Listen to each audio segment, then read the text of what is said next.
Stori za mechi kuahirishwa zimeendelea kuwa gumzo kwenye mitandao ya kijamii, especially kwenye pages kubwa kubwa, na hapa nimefungua ukurasa wa Instagram wa Ahmed Ally akiweza kuwaomba radhi mashabiki kwa kile ambacho kimetokea kwenye mchezo huu baada ya kuahirishwa na vitu vingine kama hivyo.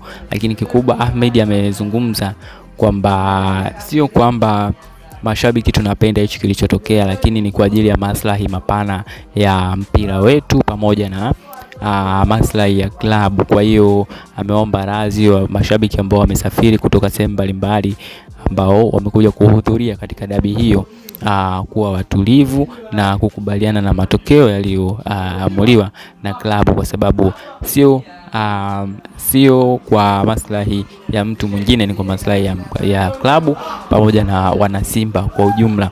Kwa hiyo inaonekana kama amekuja kuwapoza na kuwapa reason maalum ya kilichotokea. Lakini nilikuwa nazungumza hapa kwa barua ya TFF ilivyokuwa imetoka, ilikuwa kama inachimba mkwara hivi na inasema ratiba inabidi ziendelee na vitu vingine kama hivyo, lakini Simba waliendelea kushikilia msimamo wao ule ule na kuonekana kwamba hawako tayari kuingia kwenye uwanja kutokana na kuvunjwa kwa kanuni hizi ambazo zinamruhusu yeye kufanya mazoezi siku kabla ya mechi na muda ambao mechi itachezwa. Kwa hiyo na kama unavyojua kilichotokea jana, waliweza kuzuiliwa katika geti la Benjamin Mkapa Stadium. Kulikuwa kuna vurugu za hapa na pale, zimesababisha taharuki, zimesababisha pia mpaka wachezaji wameweza kufuturu ndani ya basi, kwa sababu kulikuwa hakuna utulivu ambao pengine uliweza kupatikana pale nje. Shida ilikuwa ni kwamba wamezuiliwa tu kuingia kwa sababu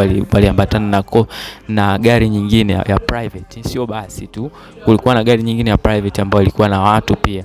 Kwa hiyo wakasema kwamba inawezekana kuna imani za kishirikina zinaweza zikatokea mule ndani na vitu vingine kama hivyo. Kwa hiyo timu ambayo ipo kwenye hilo basi la private jingine ndio limeleta shida. Kwa hiyo watu wamezipiga pale nini, mabouncer wa Yanga wameweza kudhibiti hilo jambo lisitokee na vitu vingine. Simba kaona isiwe tabu, ngoja tuondoke zetu, tutakuja kuyasort out siku nyingine. Lakini nimeona saa 6 usiku ile imetoka statement kwamba bwana, sisi hatuwezi kucheza hiyo mechi ambayo nyinyi mnasema tuicheze kwa sababu ya uvunjifu wa kanuni hizi. Lakini ukiangalia ni kweli Simba wana haki ya kufanya hivi, na nimeangalia taarifa ya leo ya TFF inasema kwamba kweli mechi imeahirishwa na itapangwa siku nyingine. Haijatajwa ni lini, lakini itapangwa siku nyingine na mambo kadhaa yataenda kushughulikiwa kutokana na hiki ambacho kimetokea. Kwa hiyo ni sintofahamu tu ambayo imetokea kwenye michezo, kwenye ligi yetu hii. Kama unavyojua kuna upinzani mkubwa, kuna figisu nyingi, kwa hiyo hivyo yani. Kwa hiyo tusubiri tuone ni namna gani ambavyo wanaweza kuliweka sawa hili ili ligi iweze kuendelea kwa amani. Wewe una maoni gani juu ya hili? Ini NTV.